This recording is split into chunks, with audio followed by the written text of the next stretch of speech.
This program is made possible by support from the California Department of Conservation and the partnering cities of Costa Mesa and Laguna Beach, California.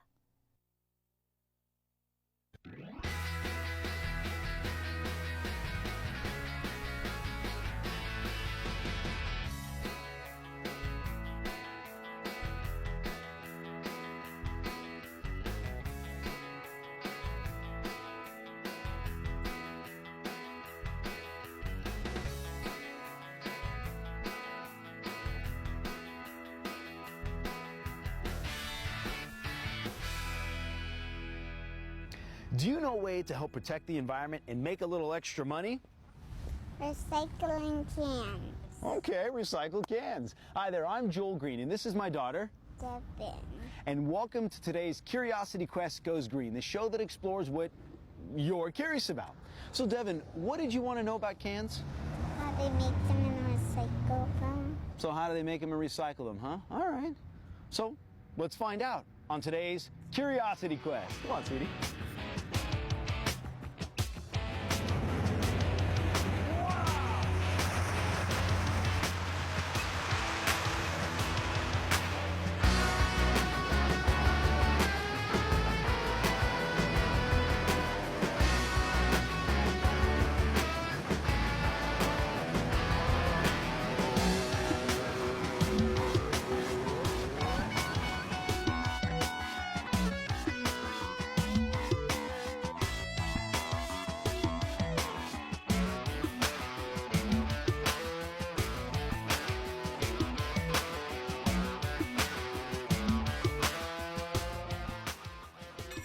Fun fact, fun fact, fun fact. Here's your fun fact.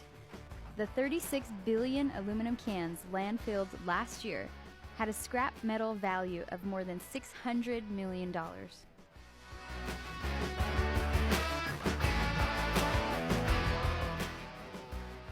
So for the past few months, we've been saving all of our cans. Now, Devin, do we put our cans in the trash can at home? Where do we put them? Recycle bin.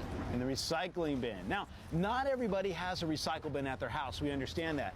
But where we live, we have a blue recycle can where we can throw all of our cans, and a recycle truck comes around, collects them, takes them to a transfer station, and sends them to a recycler.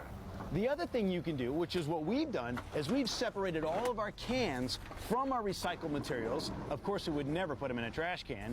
And we're going to bring them here, and we're going to make Devin a little extra money today. All right, so Devin, how excited are you about taking all these cans that we've saved, recycle them, and making some extra money? That looks pretty excited to me. You ready to start? All right, let's go. Fun fact, fun fact, fun fact. Here's your fun fact.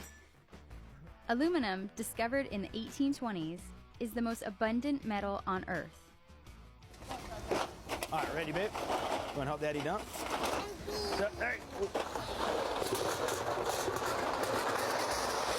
Whoa!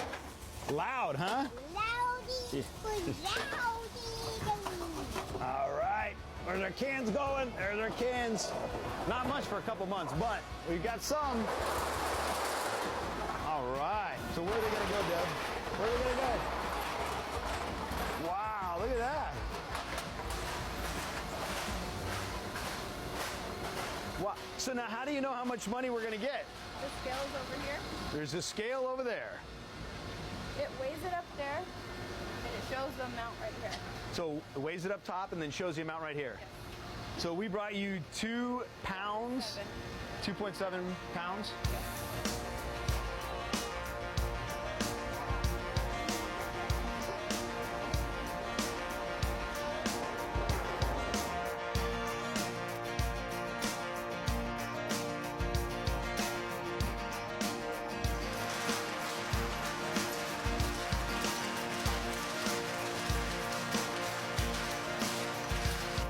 What does it mean to recycle? Keep the air clean, I guess. To reuse. When you draw on something, then you don't put it in the trash can, but you put it in the recycling can. Reuse Means to use plastic or aluminum to make other stuff that we use. If you drink soda and then you put it and then you crush the cans. You dump the cans into another thing, and then you put it, and then you go to a little store. All right, so our cans went up the conveyor, and I'm here with Dwight from Tomron. Thanks for having us out today. Oh, thank you for coming. Oh, I appreciate it. So tell us how the process starts on your end. Okay, well, you know, we bring in the aluminum. The consumer brings in the aluminum cans or the plastic, and what happens is it goes over here on a conveyor that comes up here into a blower. That blower moves the material over into our baler that you can see up here, and that material gets baled and processes right out through here, and then we ship it out to the market. It goes to a processor who then takes it and smelts it and then recycles the material back into, back out to the market, back for the consumer. Now, the cans that we're bringing in here today, will they end up becoming something other than cans? Oh, absolutely. They can be aluminum foil. They can be cans again. They can be anything, any kind of product that is either has aluminum in it or has plastic in it. You know, they'll recycle the bottles. They'll become milk jugs again, or they use them for plastic and business applications or industrial applications, anything like that. I know you don't just take aluminum cans. We're focusing on aluminum cans for today's show, but you take plastic, milk cartons, milk jugs. Take milk jugs, plastic, water bottles, and we even take glass. So it's in our best interest, especially in a state like California, to hang on to our own cans, bottles, glass, and bring them to you so we can make some money. Absolutely. Again, it's the right thing to do. You're taking that material, you're putting it back, out there to get recycled and to be used again. You don't get a monetary value for it, but it absolutely is the right thing to do. Fun fact, fun fact, fun fact. Here's your fun fact. We save enough energy by recycling one aluminum can to run a TV set for 3 hours. Do you know where people can look to find out if they have a recycler in their area? Sure. You can contact your local hauling company, your local garbage company if you want, and they can tell you, who the recycler is. There's also state. You can call the state, and they can tell you where you can take your recyclables at. Like in California, you can contact them, and they can tell you where a location would be. Or you can call Tomra, and we can tell you where locations are. We have locations all throughout Southern and Northern California. About how many locations? You're saying quite a few. How many? Yeah, there's over 700, 900 locations that you can take the material to. All like this? Just one. No, normally we have 4 plants in California where you can bring the material directly to our plant, and you can go to Ralph's grocery stores or Stater Brothers, those types of places, and you'll see in the parking lot a Replanet. And you go in there, and it's the same process. You bring the material to them. We take that material, it goes into a container, and then we have trucks that go out, pick that material up, and they bring it in here, and we process the material. So all the grocery stores in the area, those containers, when they're full, they bring them right here. Absolutely. And then you go through the process here. Yes. All right. Now, why is the floor vibrating?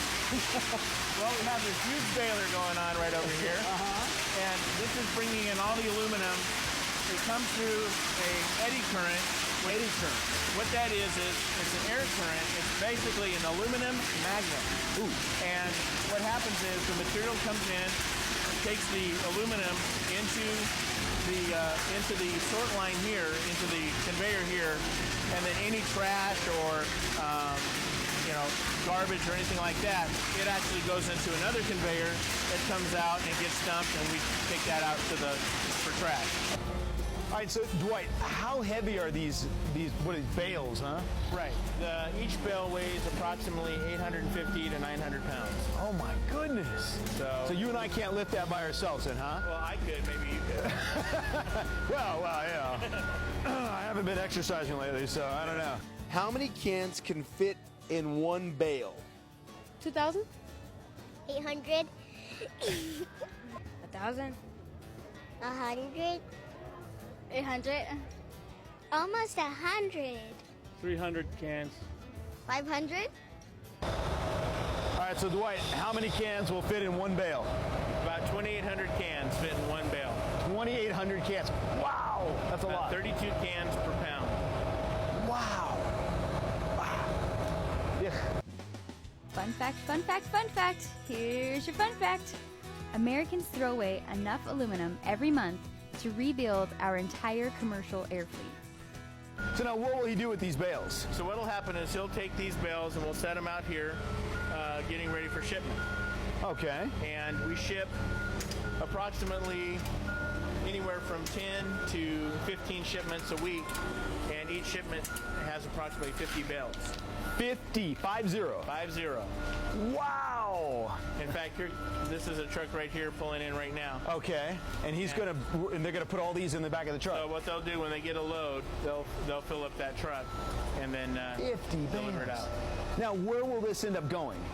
This will end up going to Alcoa, and then they take it and they'll take this material and they'll smelt it, process it, and it gets recycled. So when you say smelt it, they're going to melt it all down. Melt it all down. And right. turn it into... Whatever. Whatever. Right. All right. Right. Wow. 50 a week. We do about 15 a week, and it's 50 per load. Per load. Right. Oh so my 15 goodness. loads, 50 a week, or 50 per load. All right, so I guess we're going to follow the process of recycling elsewhere. Okay. Dwight, thanks for your time, man. Thank you. Appreciate it. Thanks for coming. All right.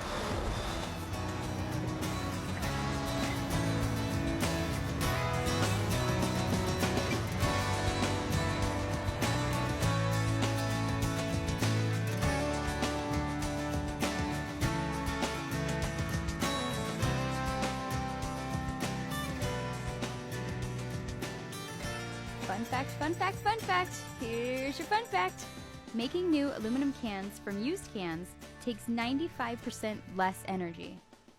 All right, so we've done our part by keeping the cans out of the landfill, and now we're going to find out how these recycled cans turn into new cans. I'm here with Mr. Story. Thanks for having us out here. No doubt, Joe. How you doing, buddy? Glad to have you. You bet, Mark. Well, tell us, first of all, thanks for gearing me up here at Ball. Hey, our pleasure. Appreciate it. And what do you guys do from here? You're the manufacturer, right? We manufacture the cans right here in Florida. So we've kept them out of landfill, we recycled them, turned them into these big, what, coils or rolls? Jumbo coils, 25,000 pounds of aluminum. Wow! 50% of this is recycled, 50% of it's new. Okay. So these jumbo coils, and I mean jumbo. Look at these things. I tried to move them and I couldn't. Well, they're unloaded and they're placed on one of 3 cupping machines. And what these cupping machines do is they unroll these coils over a giant cutter. And this cutter, it creates numerous miniature cups. What is a cupper? That's a cup. You use a big cup to scoop down and retrieve stuff. A plastic cup? A plastic cup. Something that picks up cans or something. Like a cup with you pour something in it?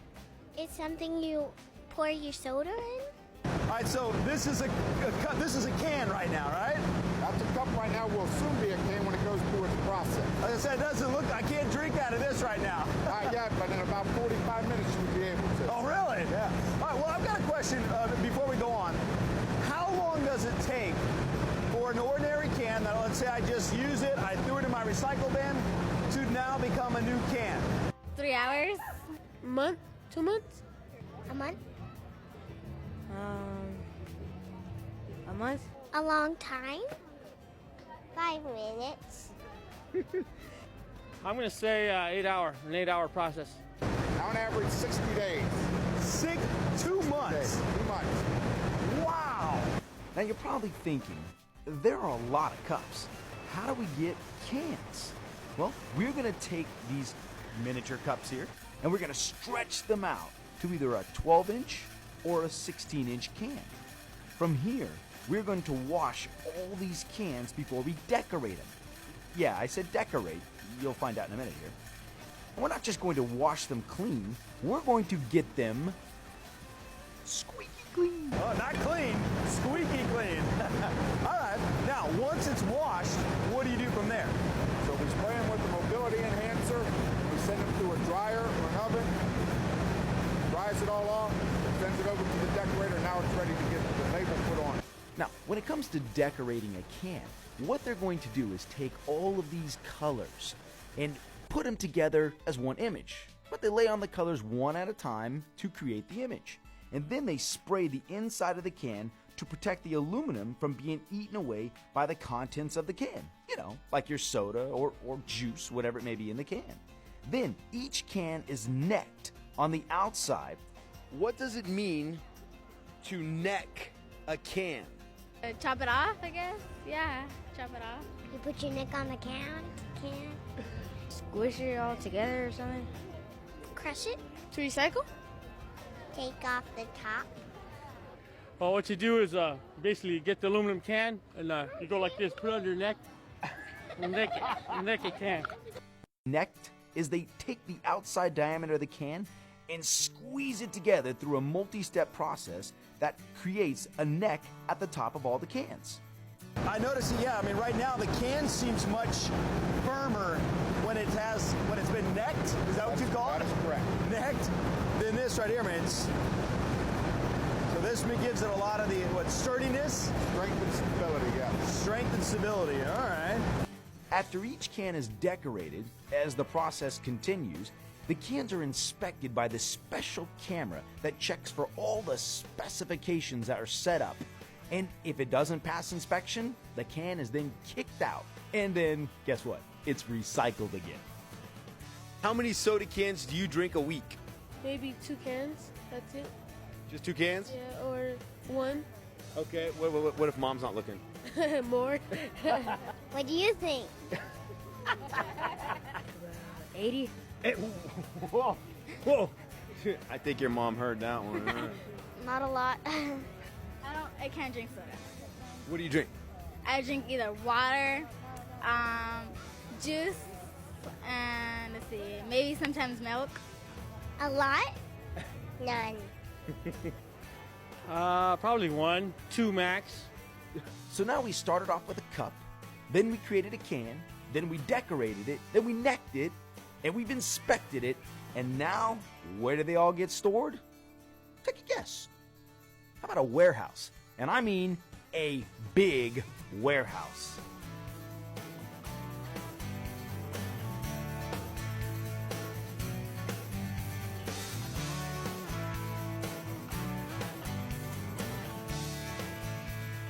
What is an AGV? A good... something? Value? Yeah. A good value? Yeah. Alright.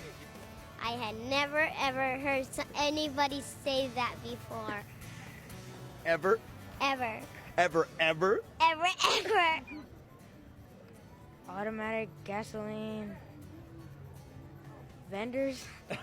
Pollution? AGP, that's of course the amalgamated green vector reel.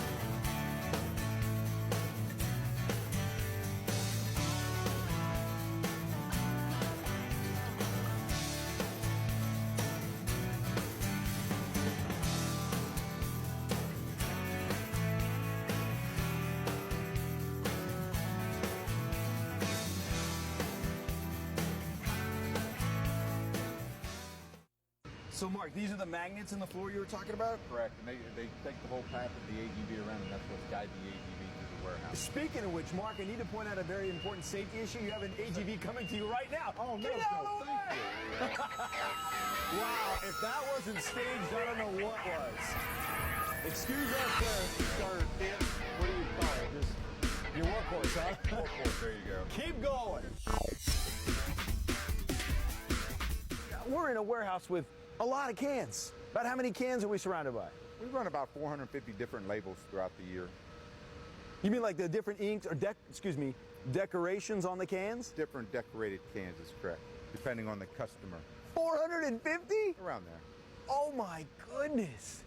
So how many cans are in this warehouse right now, you think? Well, approximately right now there's 80 million cans in this warehouse, and we're about, I don't know, 3/4 of the way full. 80 million cans? Yes. Oh my goodness.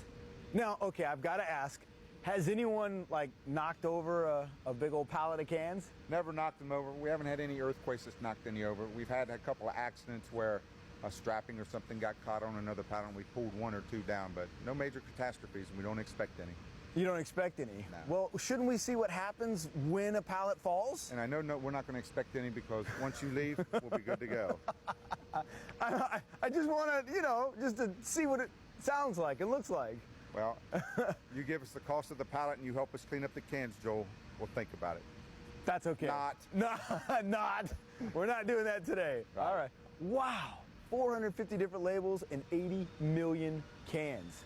Oh my goodness, that is a lot of cans. Well, Mark, I appreciate you having us out here today. Hey, thanks for coming to Ball Torrance. This was a Pleasure to have ball. No pun intended, right? That's You get that all the time, right? Yes, we do. Well, I'm sorry to. Anyway. That's my story, and I'm sticking to it. Mr. Story, you heard it. All right, so Mark, thanks again. You know what we got to do? We got to get back to the recycler and collect some money. All right, so we're collecting our money for our cans today. I'm excited. Let's see what we have. $6.50. Wait. What do you mean, let's go shopping? What? I'm left with 50 cents. I guess I better get used to this. I want to thank everyone here at Tomra, Ball Corporation, and Alcoa for teaching us how to recycle cans. And I especially want to thank you, Devin, although I'm left with 50 cents, for sending us on today's Curiosity Quest. Now, if you want to send us on a green quest, let us hear from you. Go to kvcr.org, click on the Curiosity Quest link, and simply tell me what you're curious about. And it could be your thoughts that send us on our next journey. Now remember, this is our planet, and it's our responsibility to take care of it. So I'm curious. Have you gone green? I'm Joel Green, and I'll see you next time. 50 cents? Dev, come back here, honey. Come on. Take me shopping with you. Oh, is that funny, huh?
Hi, I'm Joel Green, and this is my daughter. Devin. And welcome to today's Curiosity Quest. Now, Devin, what were you curious about?